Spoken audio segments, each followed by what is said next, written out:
Hello all, welcome to ఏకమాయస్ academy. ఇవాళ మనం ఒక కరెంట్ అఫైర్స్ టాపిక్ తీసుకున్నాము. బట్ దాని నుంచి మనం స్టాటిక్కి లింక్ చేసి ఒక స్టాటిక్ క్వశ్చన్ డిస్కస్ చేద్దాం, which has the possibility to be asked in question paper. What is the current affairs topic అంటే NHRC. What is the full form? National Human Rights Commission. NHRC takes suo motu cognizance of difficulties faced by prisoners. అంటే so many jails ఉన్నాయి ఇండియాలో, but there are more population and these days crime is huge. చాలా number of criminals are coming in to jails. So there are these problems. అయితే ఎవ్వరు చెప్పట్లేదు, but NHRC సెల్ఫ్గా it took suo motu of the case and it sent notices to chief secretaries of all states asking, I want information, please report me on following issues అని చెప్పి. Talk about overcrowding అంటే less number of jails, more number of criminals, overcrowding, lack of basic amenities, lack of healthy environment, yeah, proper hygiene, water, especially for women it is more bad. Even there is no proper sanitation, so no basic amenities and health care facilities. వాళ్ళకి ఏదైనా రోగం వచ్చినా, ఏదైనా problem వచ్చినా there is no proper treatment or facilities. ఇదంతా బయట వినిపిస్తుంది. Prison life is too bad అని చెప్పి వినిపిస్తుంది. అందుకే ఎన్హెచ్ఆర్సి రిపోర్ట్ అడిగింది. Yes, these are criminals. తప్పు చేసిన వాళ్ళు క్రిమినల్స్ ఉంటారు, కరెక్ట్. వాళ్ళకి ఖచ్చితంగా బ్యాడ్ ట్రీట్మెంటే ఇవ్వాలా అంటే that is subject to discussion కదా. వాళ్ళు పశ్చాత్తాపడుతుంటారు, వాళ్ళు మారాలని అనుకుంటారు. At least we have to treat them as humans. And only క్రిమినల్సే ఉంటారా జైల్లో? అండర్ ట్రయల్స్ కూడా ఉంటారు కదా. ఇంకా ట్రయల్ ఫినిష్ అవ్వలేదు, ఇంకా అక్యూజ్డ్ అని ప్రూవ్ అవ్వలేదు, there are under trials. Even for under trials there might be innocent people also కదా అందులో. ఆ ఇన్నోసెంట్ పీపుల్కి కూడా these are the problems in jails. అందుకే NHRC has to give a report. దీంట్లో మన స్టాటిక్ క్వశ్చన్ ఏంటి అంటే, ఏది అడిగే ఛాన్స్ ఉందంటే, there can be a potential question about capital punishment, death penalty. Is death penalty really necessary? ఒక కంట్రీలో ఉరి శిక్ష, డెత్ పెనాల్టీ అనేది ప్రిజనర్స్కి ఇవ్వాలా వద్దా, దాని గురించి డిస్కస్ చేద్దాం. క్యాపిటల్ పనిష్మెంట్ ఇన్ ఇండియా ఏంటంటే, మనం డెత్ పెనాల్టీ ఇండియాలో చాలా హీనియస్ క్రైమ్స్కి, లైక్ టెర్రరిజంకి సంబంధించిన హీనియస్ మర్డర్ జరిగిన, ఫర్ ఎగ్జాంపుల్ నిర్భయ కేసులో the India wanted it capital punishment ఇవ్వాలి అని చెప్పేసి. సో ఇన్ సమ్ కేసెస్ మనం ఇస్తాము, but question arises, if it is really necessary, అది ఖచ్చితంగా అవసరమా? Is it effective? పోనీ మనం ఇస్తున్నందుకు నిజంగా మనం ఏదైతే జరుగుతుంది అనుకుంటున్నామో అది జరుగుతుందా రియాలిటీలో? And is it on moral grounding అనేది క్వశ్చన్స్ అనమాట, పాసిబుల్ క్వశ్చన్స్. అయితే there is one famous case, Bachan Singh versus state of Punjab 1980.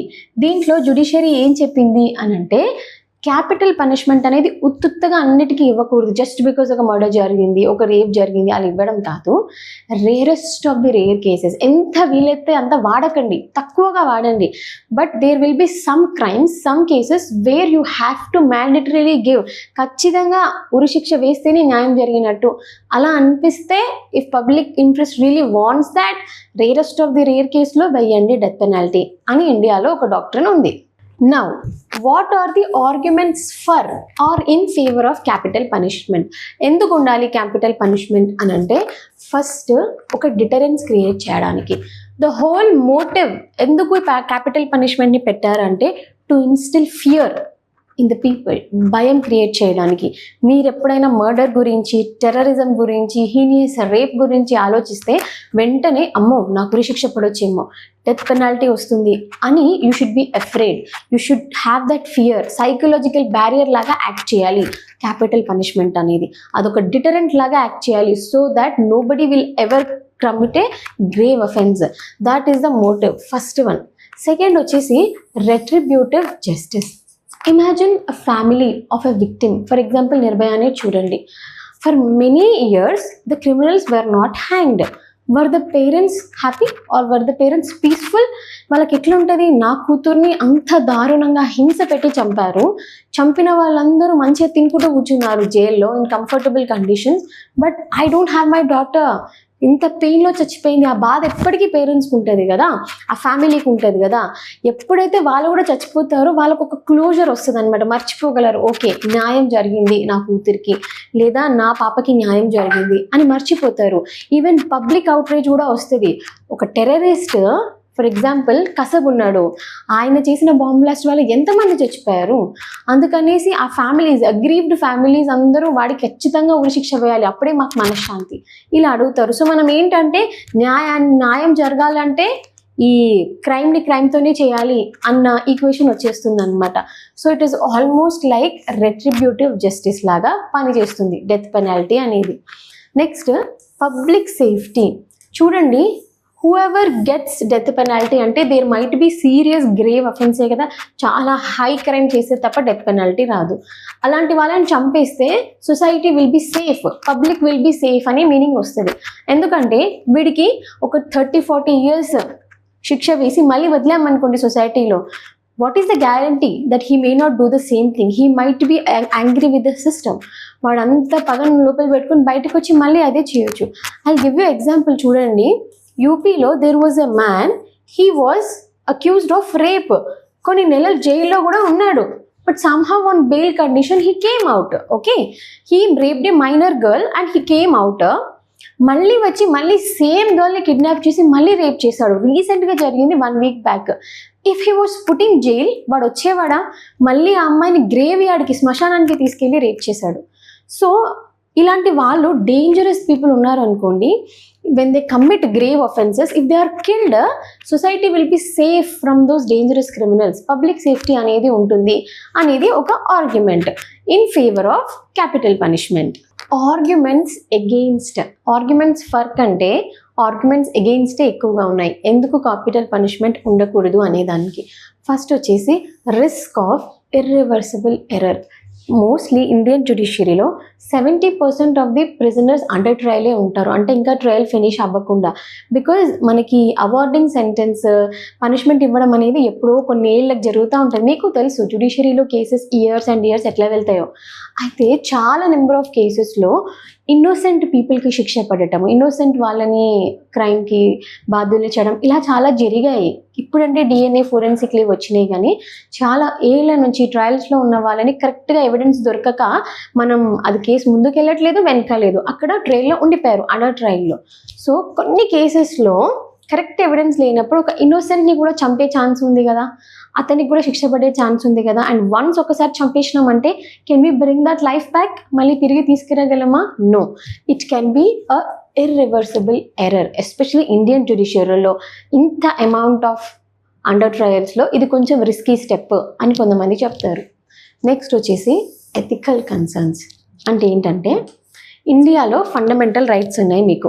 అందులో ఆర్టికల్ 21 ఏం చెప్తుంది? ఆర్టికల్ 21 రైట్ టు లైఫ్ అని చెప్తుంది. అంటే మన రాజ్యాంగంలో, ఇండియన్ కాన్స్టిట్యూషన్లో we have this right to life, nobody can take life away from you అనేది మనం ఒక సైడ్ హైలైట్ చేస్తున్నాం. మళ్ళీ అదే కంట్రీలో డెత్కు పెనాల్టీ కూడా ఉంది అంటే మీరు ఒక సైడ్ లైఫ్ అంటున్నారు, మళ్ళీ ఇంకొక సైడ్ లైఫ్ తీసేసుకుంటున్నారు అనే ఆర్గ్యుమెంట్ వస్తుంది. అయితే మీరు అడగచ్చు, అది ఓన్లీ హీనియస్ క్రైమ్స్కి, గ్రేవ్ అఫెన్సెస్కే కదా అంటే అప్పుడు వాళ్ళు ఏమంటారు అంటే మీ కంట్రీలో మీరు పగని, ప్రతీకారాన్ని లెజిటిమైజ్ చేస్తున్నారా? డెత్ పెనాల్టీ ఇవ్వడం వల్ల ఒక క్లోజర్ వస్తుంది, రెట్రిబ్యూటివ్ జస్టిస్ వస్తుంది, అంటే మీరు ప్రతీకారాన్ని హైలైట్ చేస్తున్నారు, అందుకే కాబట్టి డెత్ పెనాల్టీ ఇస్తున్నారు అనేసి ఒక ఆర్గ్యుమెంట్ అనమాట. So this is ethically wrong అన్నట్టు ఒక ఆర్గ్యుమెంట్ వస్తుంది. నెక్స్ట్ వచ్చేసి ఇన్ఎఫెక్టివ్నెస్ యాజ్ అ డిటరెంట్. మనం డిటరెంట్ అని ఎందుకు అన్నాం చెప్పండి? This will instil fear in the society. సొసైటీలో భయాన్ని కలిగిస్తుంది, మళ్ళీ ఎవ్వరూ రేప్, మర్డర్ గురించి ఆలోచించకుండా. బట్ నిర్భయ హ్యాపెండ్ ఇన్ 2014, ఆ ఇయర్లో జరిగింది. దాని తర్వాత ఒక్క రేప్ కూడా జరగకుండా ఉందా? Almost every day you find n number of rape cases. ముసలి వాళ్ళు, చిన్నపిల్లలు, అబ్బాయిలు, అమ్మాయిలు అందరినీ రేప్ చేస్తున్నారు. ఇంత పెద్ద క్యాపిటల్ పనిష్మెంట్ ఉండడం వల్ల ఏం ఆగలేదే రేప్స్. మరి నిజంగా ఇది ఎఫెక్టివ్గా పనిచేస్తుందా క్యాపిటల్ పనిష్మెంట్ అనేది? అంతెందుకు హైదరాబాద్లో దిశ కేసు చూడండి, చాలా కేసెస్ ఉన్నాయి. ఇప్పుడు యూపీలోని 3-4 రేప్ కేసులు నిన్న మొన్న బయటకు వచ్చేసాయి. సో ఈ డెత్ పనిష్మెంట్ అనేది అది చేయాల్సిన పని కరెక్ట్గా చేయట్లేదు. సొసైటీలో భయం అనేది ఏం క్రియేట్ అవ్వట్లే. జనాలు ఎందుకు రేప్ చేస్తున్నారు అని అంటే ఈదర్ వాళ్ళ సైకలాజికల్ మైండ్ బాగాలేక, వాళ్ళు పెరిగిన ఎకనామిక్ కండిషన్స్ బాగాలేక, వాళ్ళ మెంటల్ కేర్ సరిగ్గా లేక, వీటి మీద ఈ రీజన్స్ వల్ల ఇలాంటి అఫెన్సెస్ చేస్తున్నారు. సో మనం ఫోకస్ దాని మీద పెట్టాలి, ఎలా మనుషుల్ని బెటర్గా చేయాలి అనే దాని మీద పెట్టాలి. కానీ చంపడం వల్ల ఏమొస్తుంది మనకి అనే క్వశ్చన్ వస్తుంది. ఇంకొక అగెయిన్స్ట్ ఆర్గ్యుమెంట్ ఏంటంటే డిస్ప్రపోర్షనేట్ అప్లికేషన్. ఇఫ్ మీరు చూసారనుకోండి, ఈ rape cases, terrorist cases, murder cases ఇలాంటివి ఎక్కువగా lower caste people, disadvantaged people, marginalised communities ఉంటాయి కదా, వాళ్ళకి ఎక్కువ డెత్ సెంటెన్స్ వస్తున్నాయంట. Only these being sentenced to death, but the elite section, rich people, they are somehow escaping it. వాళ్ళు సిస్టమ్ని manage చేస్తున్నారా, రిసోర్సెస్ని మేనేజ్ చేస్తున్నారా తెలియదు. కానీ యూజువల్గా మనం డేటా చూస్తే ఎక్కువ పీపుల్ ఫ్రమ్ మార్జినలైజ్డ్ కమ్యూనిటీస్ వాళ్ళకే ఎక్కువగా డెత్ పెనాల్టీస్ వస్తున్నట్టు డేటా చెప్తుంది. ఓకే, డేటా చెప్తుంది. ఎకనామిక్ బర్డెన్ ఏంటంటే మనం ఏమనుకుంటాము, అలాంటి క్రిమినల్ని, అంత హీనియస్ క్రిమినల్ని చంపేసేయాలి. రోజు తిండి పెట్టి, జైల్స్లో పెట్టి, వాడి మీద ఫుడ్ ఖర్చు పెట్టి, వాడికి అంతా ప్రొవైడ్ చేయటం వల్ల మనీ వేస్ట్, చంపేసేస్తే అయిపోతుంది అని చాలామంది పాపులర్ బిలీఫ్ ఉంటుంది. కోపంతో ఉన్న వాళ్ళు అలా బిలీవ్ చేస్తారు. బట్ రియాలిటీలో ఏం జరుగుతుంది అంటే డెత్ పెనాల్టీసే చాలా కాస్ట్లియర్ అంట, రాదర్ దాన్ లైఫ్ ఇంప్రిజన్మెంట్.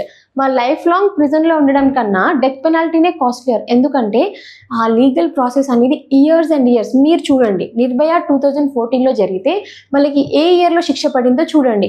ఈ ప్రాసెస్లో ఆ లీగల్ ప్రాసెస్లు, దాని తర్వాత మెర్సీ పెటిషన్స్, ప్రెసిడెంట్కి అపీల్ చేసుకుంటూ ఉంటారు. ఇయర్ బై ఇయర్ దీనికి ఎక్కువ కాస్ట్ అవుతుందంట. సో అది ఎకనామిక్ బర్డెన్ ఎవరి మీద పడుతుంది? పబ్లిక్ రిసోర్సెస్ మీద. అంటే పబ్లిక్ ట్యాక్స్తోనే కదా ఇవన్నీ ఇచ్చేది పైసలు. సో ఇండైరెక్ట్గా పబ్లిక్ మీదే మనీ పడుతుంది అనేది కూడా ఒక argument. Now how shall we conclude this topic? Indian context and legal framework చూసుకున్నాం అనుకోండి, there are very famous cases regarding death penalty. Machhi Singh versus state of Punjab, and then Shatrughan Chauhan versus Union of India, Santosh Kumar Bariha versus State of Odisha. వీటిల్లో ఒకటే బయటకు వస్తుంది ఏంటంటే there should be balance between aggravating factors and mitigating factors. ఏంటంటే ఇది మనం అసలు దీన్ని తీసుకొచ్చిన పర్పస్ ఏంటి? భయాన్ని ఇన్కల్కేట్ చేయాలి, డిటరెంట్గా ఉండాలి, ఇలాంటి క్రిమినల్స్ని సొసైటీ నుంచి దూరంగా ఉంచాలి అని చెప్పేసి. బట్ అదైతే ఎఫెక్ట్ ఏం చూపించట్లేదు సొసైటీ మీద. ఇంకా చెప్పాలంటే ఈ డీకేట్స్ పడుతుందంట, పదుల సంవత్సరాలలో వెళ్ళిపోతుంది ఈ కేసు, అలాగే ముందుకు వెళ్ళిపోతుంది. పబ్లిక్ రిసోర్సెస్ మీద స్ట్రెయిన్ పడుతుంది. సో మనం ఏం చేయాలంటే హ్యుమానిటేరియన్ కన్సర్న్స్ని రైజ్ చేసి పనిష్మెంట్ ఎట్లయినా ఈ పనిష్మెంట్ ఇవ్వడం వల్ల జరగాల్సింది అవ్వట్లేదు, లెస్ ఎఫెక్టివ్గా ఉంది. So why not think about equitable and humanitarian grounds అనే ఒక డిస్కషన్ వస్తుంది.